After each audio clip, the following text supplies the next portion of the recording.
Assalamualaikum warahmatullahi wabarakatuh. Perkenalkan, nama saya Fitur Habibullah dari kelompok 1.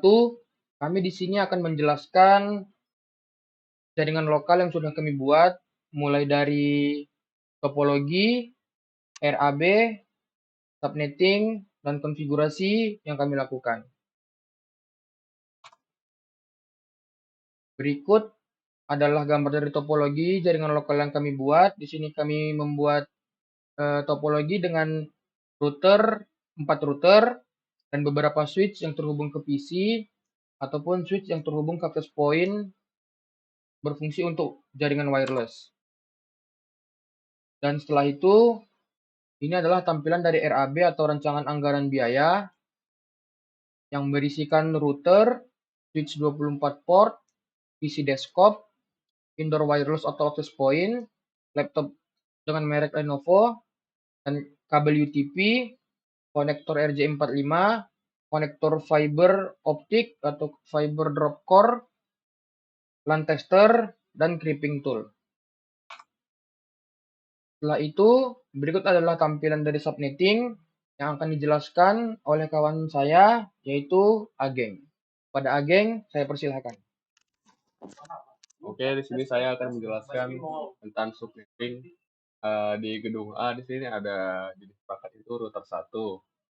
Dan IP address-nya ada 5, yaitu 10.10.1, 20.20.22, 192.168.10.0, 192.168.20.0, dan 2.168.30. IP DHCP routernya itu yang 192.168.0 itu ada dari titik 2 sampai titik. Kalau yang 192.168.20 itu IP range-nya itu dari 20.2 sampai 20. Sedangkan yang 192.168.0 itu IP range-nya itu dari 30.2 sampai 30. Ini jelaskan ada berapa IP, apa aja IP broadcast-nya. Ini ada subnet-nya, dan sebelahnya ada binary subnet. Selanjutnya itu di gedung B, yaitu jenis perangkatnya itu router 2, dan IP address itu 10.10.10.2, 40.40.40.1, 192.168.40.40, IP range-nya itu dari 40.2 sampai 40.1. Selanjutnya 192.168.50, IP range-nya itu dari 50.2 sampai 50. Selanjutnya 192.168.60.0, IP range-nya 60.2 sampai 60.10. Ini ada IP broadcast-nya, subnet mask-nya, sama binary subnet. Selanjutnya itu gedung C. Jenis perangkat itu ada router 3 yang terdiri dari IP 30.30.1, 40.40.40.2, 192.168.70.0 yang dari IP range-nya itu 70.2 sampai 70.10. Selanjutnya 192.168.80.0 yang dari range-nya itu dari 80.2 sampai 80. Selanjutnya itu 192.168.90, dari IP range-nya itu 90.2 sampai 90.10. Ini ada IP broadcast-nya, subnet mask-nya, dan binary subnet. Selanjutnya itu gedung D yang jenis perangkatnya itu router 4, IP address-nya itu 20.20.21, 30.30.30.2, 192.168.100, 0 yang dari IP range-nya itu 100.2 sampai 100.10. Selanjutnya 192.168.110.0 yang IP range-nya itu dari 110.2 sampai 110.10. Selanjutnya itu 192.168.120.0 yang IP range-nya itu dari 120.2 sampai 120.10. Ini bisa dilihat IP broadcast-nya, dan subnet mask-nya, dan binary subnet. Oke, itu saja dari saya. Selanjutnya akan dilanjutkan oleh kawan saya yaitu Kelvin.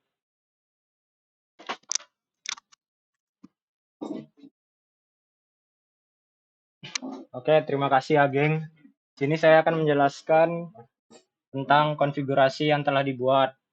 Untuk pertama-tama itu kita membuat sebuah config DHCP pada routernya. Nah, DHCP pada routernya ini dibuat melalui terminal dari laptop. Untuk settingannya mungkin bisa saja langsung ke was PKT-nya. Nah, untuk pembuatannya itu dihubungkan menggunakan kabel konsol melalui router 1 yang berada di gedung A sesuai dengan IP-nya. Di sini IP yang dimasukkan itu untuk DHCP routernya ada 192.168.10.1, 20.1, dan 30.1. Lalu setiap PC dapat menerima IP yang telah diberikan oleh router. Oke, selanjutnya untuk router 2 atau router B yang berada di gedung B memiliki config DHCP router yang sama, hanya IP-nya berbeda dengan yang di gedung A. Di sini IP-nya itu diberikan 40.1, 192.168.50.1 dan 192.168.60.1. Jadi di sini 40.1, 50.1 di bagian sini dan 60.1 di bagian sini. Nah, untuk IP-nya pada PC-nya bisa di-config melalui IP configuration di bagian desktop menu dan di-set di bagian DHCP, maka dapat IP-nya 60.2 dan seterusnya. Untuk bagian router 3 atau router C di gedung C itu di setup atau di config dengan IP 80.1, 90.1, dan 70.1. Setiap switch menerima IP yang berbeda. Di switch ini menerima IP 192.168.90.1, bagian di sini 80.1 dan bagian sini 70.1. Setiap PC-nya dapat menerima DHCP routernya. Sama halnya dengan bagian sini, bagian gedung D dengan IP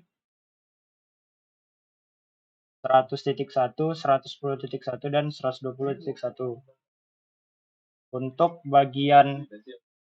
menyambung antara router dengan router, di sini kami menggunakan konfigurasi RIP. Konfigurasi RIP ini digunakan untuk menentukan setiap jalur dari router ke router.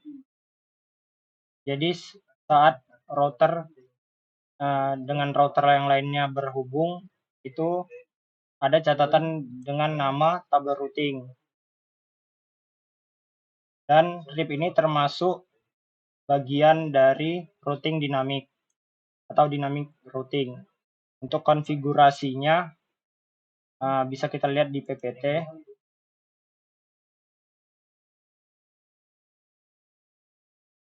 Di bagian ini, RIP version 2 dengan network 10.10.10.0, 20.20.20.0, 192.168.10.1, 192.168.20.1, dan 192.168.30.1. Itu untuk router 1. Untuk router 2 bisa disesuaikan dengan IP-nya yang sudah dibuat.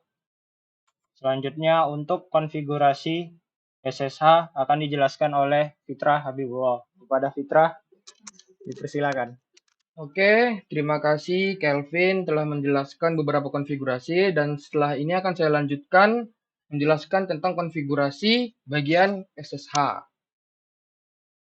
Berikut adalah cara pembuatan SSH. Syarat utama pembuatan SSH adalah kita harus mengganti hostname pada router tersebut. Contohnya seperti pada PPT ini, di sini saya membuat hostname-nya dinamakan menjadi R1 atau artinya router 1. Setelah itu kita membuat IP domain name-nya, saya membuatnya R1 dan crypto key generate-nya RSA. Setelah itu saya membuat IP SSH version 2 dan saya membuat IP SSH authentication retrieve 3 dan line VTY, itu artinya berapa SSH yang bisa diakses dalam router tersebut dalam satu waktu. Di sini saya membuat 0 sampai 3. Setelah itu saya membuat transport input SSH, login lokal, dan username admin secret admin untuk password dari SSH tersebut. Nah, berikut adalah hasil pengujian pada klien dalam pengujian SSH. Jadi kita bisa masuk ke dalam salah satu klien, lalu kita masuk ke bagian desktop dan command prompt-nya. Lalu kita masukkan SSH, min-l, admin, lalu IP tujuan yang ingin kita SSH tersebut. Di sini saya membuat IP-nya 192.168.50.1. Setelah itu kita klik enter, maka akan dimintai password. Passwordnya adalah admin 123 yang sudah kita buat pada slide sebelumnya. Setelah itu kita buat enable, di situ juga dimintai password, dan saya juga sudah memberi password pada router tersebut dengan password yang sama atau admin 123. Setelah itu kita bisa melakukan config pada router tersebut dengan cara SSH. Sekian dari presentasi kelompok kami. Lebih kurangnya mohon maaf. Semoga apa yang kami presentasikan bisa memberikan ilmu yang bermanfaat. Wabillahi taufiq wal hidayah. Wassalamualaikum warahmatullahi wabarakatuh.